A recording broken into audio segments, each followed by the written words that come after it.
Hi, എന്താണ് വിശേഷം? എല്ലാവർക്കും സുഖമല്ലേ? അപ്പോൾ ഞാൻ ദേ കുറച്ച് തയ്ക്കാനൊക്കെ ഉണ്ട്. അപ്പോൾ അതിനു വേണ്ടി അതൊക്കെ എടുത്ത് അങ്ങോട്ട് പുറത്തിറങ്ങാണ് കേട്ടോ. തന്നെയുള്ള ഇത്താൻ്റെയിലാണ് കൊടുക്കാൻ പോണേ. അപ്പോൾ ഇത്താൻ്റെ വീട്ടിലേക്ക് ഇങ്ങനെ പോകാമെന്ന് വിചാരിച്ചതേ റെഡിയായി ഞാൻ അങ്ങോട്ടേക്ക് പോയിക്കൊണ്ടിരിക്കുകയാണ് കേട്ടോ.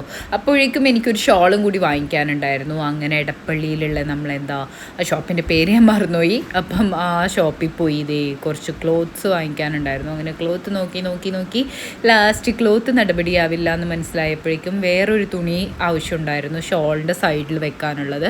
അങ്ങനെ അവരത് മുറിച്ച് തരില്ല എന്ന് ഒരുപാട് പറഞ്ഞു. പിന്നെ ഞാൻ അവരോട് കരഞ്ഞ് കാലി വീണു. ഈ തുണിയാണ് കേട്ടോ, എനിക്ക് ഷോളിലേക്ക് വെക്കാൻ വേണ്ടിയിട്ടായിരുന്നു. അങ്ങനെ അതേ ഷോപ്പിൻ്റെ പേര് ഇതാണേ. അങ്ങനെ അവിടുന്ന് അതും വാങ്ങിച്ച് നേരെ വീട്ടിലേക്ക് വന്നു. കുറച്ച് തേക്കാനും കൊടുക്കാനൊക്കെ ഉണ്ടായിരുന്നു. അങ്ങനെ അതൊക്കെ സെറ്റാക്കി വെച്ചു. പിന്നെ വൈകിട്ട് ഇത്തിരി ചിക്കനൊക്കെ വാങ്ങിക്കാനുണ്ടായിരുന്നു. അങ്ങനെ ഇക്കാക്കാൻ്റെ കൂടെ പോയി അതൊക്കെ വാങ്ങിച്ചു. ചിക്കൻ വാങ്ങിച്ചു വന്ന് നേരെ ടൂണക്ക് നല്ല ചിക്കൻ ഗ്രേവി അങ്ങോട്ട് ഉണ്ടാക്കി. അങ്ങനെ 2 പാത്രത്തിലും നിറയെ അങ്ങോട്ട് ബിരിയാണി അങ്ങോട്ട് വിളമ്പി. പിന്നെ വൈകിട്ട് രാത്രിയൊക്കെ ആയപ്പോഴേക്കും ഞാനും ചപ്പാത്തിയും ചിക്കൻ കറിയും കൂട്ടി ഞാനും തട്ടി. ടൂണയും ഹാപ്പി, ഞാനും ഹാപ്പി. അതിന് ശേഷം എനിക്ക് കുറച്ച് പരിപാടി ഉണ്ടായിരുന്നു. എൻ്റെ അലമാരയുടെ കോലമാണ് ഗൈസ് നിങ്ങൾ ഈ കണ്ടുകൊണ്ടിരിക്കണത്. കണ്ടില്ലേ, ഒരു ലോഡ് ഡ്രസ്സ് ഉണ്ട്, മടക്കി വെക്കൂല. വാങ്ങിക്കണത് മൊത്തം ഇങ്ങനെ കൂമ്പാരം പോലെ കൂട്ടിയിടും. അതാണ് എൻ്റെ പ്രധാന ജോലി. അങ്ങനെ ഇതൊക്കെ ഒന്ന് മടക്കി ഒന്ന് ഒതുക്കി വെക്കണം എന്ന് വിചാരിച്ച് ഒരുപാട് ദിവസമായി ഇങ്ങനെ ഇരിക്കുകയാണ്. ഇപ്പോഴാണ് ഇതിനൊക്കെ ഒന്ന് സമയം കിട്ടിയത്. കാരണം മടി തന്നെ, അത് തന്നെയെന്ന് പറയാം. അങ്ങനെ അതൊക്കെ ഒന്ന് ഒതുക്കാമെന്ന് വിചാരിച്ചു. അങ്ങോട്ടെല്ലാം വലിച്ചു വാരി ഞാൻ പുറത്തേക്ക് ഇട്ടിട്ടുണ്ട് കേട്ടോ.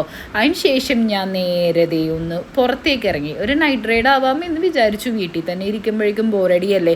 എനിക്കാണെങ്കിൽ വീട്ടിലിരിക്കുമ്പോഴത്തേക്കും പുറത്തിറങ്ങാൻ തോന്നും ഗൈസ്. നിങ്ങൾക്ക് അങ്ങനത്തെ ഒരു സംഭവം ഉണ്ടോ? എനിക്കത് കൂടുതലാന്ന് തോന്നുന്നുണ്ട്. അങ്ങനെ പുറത്തിറങ്ങി കാക്ക എനിക്ക് ജ്യൂസ് വാങ്ങിച്ചു തന്നു കേട്ടോ. എന്തായിരുന്നു? സീതാഫലായിരുന്നു. സീതാഫൽ വാങ്ങിച്ചു, ഒരു ചിയേഴ്സൊക്കെ അടിച്ചു. അങ്ങനെ ഞങ്ങളത് കുടിച്ചു ഗൈസ്.